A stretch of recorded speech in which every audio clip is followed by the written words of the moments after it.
Assalamualaikum warahmatullahi wabarakatuh.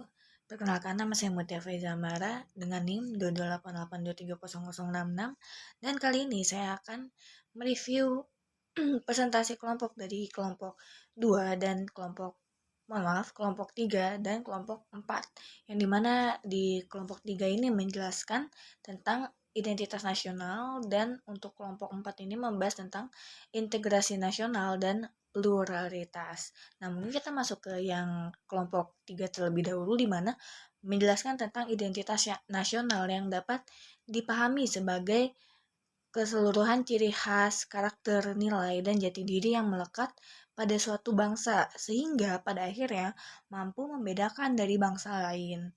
Nah, identitas ini terbentuk melalui beberapa proses yang bersejarah panjang dan dialami oleh suatu bangsa, di mana baik melalui pengalaman penjajahan, perjuangan kemerdekaan, maupun interaksi antar budaya yang berlangsung secara berkesinambungan.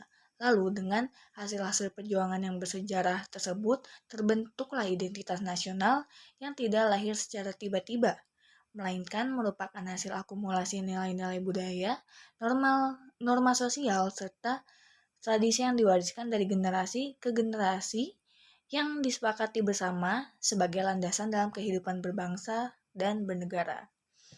Lalu beberapa landasan identitas nasional yang terbentuk dari perpaduan berbagai unsur antara lain adalah perjalanan panjang bangsa Indonesia dalam menghadapi penjajahan dan perjuangan kemerdekaan telah melahirkan rasa persatuan, semangat nasionalisme, dan nilai heroik yang menjadi bagian penting dari identitas nasional. Lalu ada nilai kebudayaan yang dimana menjadi identitas nasional juga karena Indonesia sendiri memiliki keberagaman budaya, bahasa daerah, adat istiadat, dan seni tradisional yang pada akhirnya diakui sebagai kekayaan bangsa yang memiliki ciri khas nasional. Lalu ada agama dan kepercayaan, di mana keberagamaan ini turut memberikan nilai moral, etika, serta norma yang dipegang masyarakat, sehingga memperkuat identitas nasional sebagai bangsa religius yang menjunjung tinggi nilai keadilan dan kemanusiaan. Lalu ada bahasa Indonesia, yang mana bahasa Indonesia ini menjadi bahasa persatuan.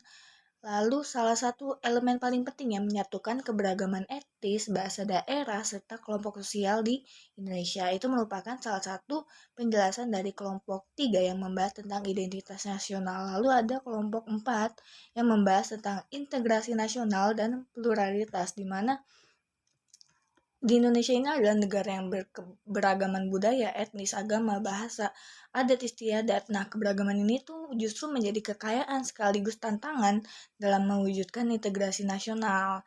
Nah, dalam era modern globalisasi yang lumayan banyak hoax dan intoleransi, kesenjangan sosial, dan gerakan separatis menjadi ancaman nyata, maka dari itu pluralitas